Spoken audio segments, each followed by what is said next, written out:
est essentielle à la vie du jardin. Encore faut-il savoir la distribuer correctement. Vous avez planté des végétaux adaptés au climat de votre région, adaptés au sol du jardin. Maintenant, voyons l'arrosage avec des techniques toutes simples. Économiser les ressources fait partie de l'agriculture dite raisonnée. Et pour le particulier, récupérer l'eau de pluie permet de participer à cette démarche devenue indispensable à notre époque. Cela lui permet aussi de subvenir à ses besoins de façon autonome. Récupérer et utiliser l'eau de pluie, vous avez vraiment tout à y gagner. La meilleure eau d'arrosage, c'est celle qui tombe du ciel. Elle n'est pas traitée, elle n'a pas de chlore et en plus, vous économisez l'eau des nappes phréatiques.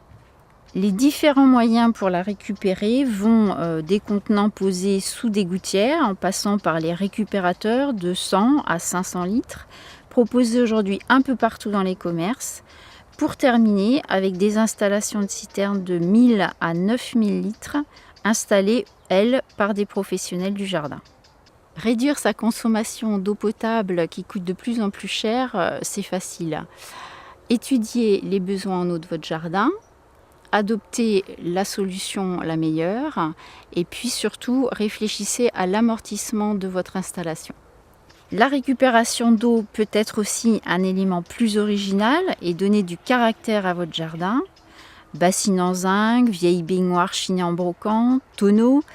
Récupérer et donner une seconde vie à tous ces contenants étanches.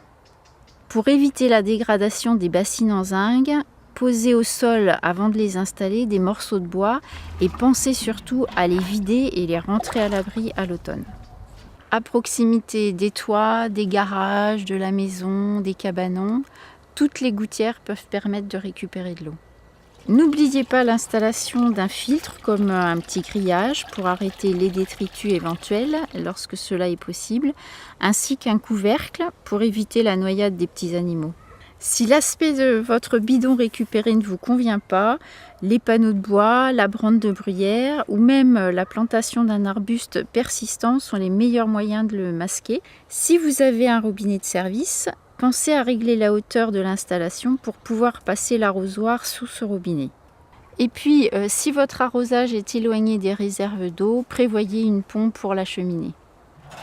De même, prévoyez des contenants pour stocker l'eau à température extérieure, notamment pour le potager, où en période d'été, les arrosages peuvent atteindre une fréquence de 2 voire 3 fois par semaine. L'eau à température extérieure évitera les douches froides à vos fruits et légumes qui ne s'en porteront que mieux. Allez, je vous donne mon petit tuyau. Pour ne pas être infesté des moustiques qui pondent dans l'eau, profitez d'une sortie avec les enfants, cours de sciences naturelles. Vous allez dans une mare, dans un étang, ramasser quelques araignées d'eau, des ditiques. Ils raffolent des larves de moustiques. Quand et comment arroser? Faites-le à bon escient. Arroser trop souvent une plante, c'est la rendre paresseuse. Elle ne développe pas son système racinaire qui reste en surface. Dès les premières chaleurs, elle souffrira de la sécheresse. Adoptez un arrosage copieux une fois plutôt que superficiel chaque jour. Vos végétaux seront obligés de chercher l'eau en profondeur pour satisfaire leurs besoins et seront plus autonomes face aux chaleurs de l'été. Pour les arbres et arbustes, ils doivent recevoir des arrosages réguliers les 2 premières années de leur plantation. Les semis, par contre, sont pratiquement les seules périodes où les arrosages doivent être très rapprochés. De juin à septembre, pour éviter l'évaporation d'eau et maladies, arrosez plutôt le matin, jamais au milieu de la journée. Pendant l'hiver, inversez ce principe et arrosez uniquement au moment le plus chaud de la journée. Vérifiez bien l'hydratation de vos plantes et du sol après des pluies de petite quantité. On croit souvent que la pluie a fait l'arrosage, mais celui-ci est superficiel et insuffisant. Arrosez à leurs pieds et aménagez une cuvette pour mieux retenir l'eau. Dans les massifs, l'arrosage intégré avec goutteur est une solution programmable pour les vacances et une solution économique en eau. Encore faut-il surveiller les quantités et les fréquences adaptées aux besoins de la saison et aux végétaux.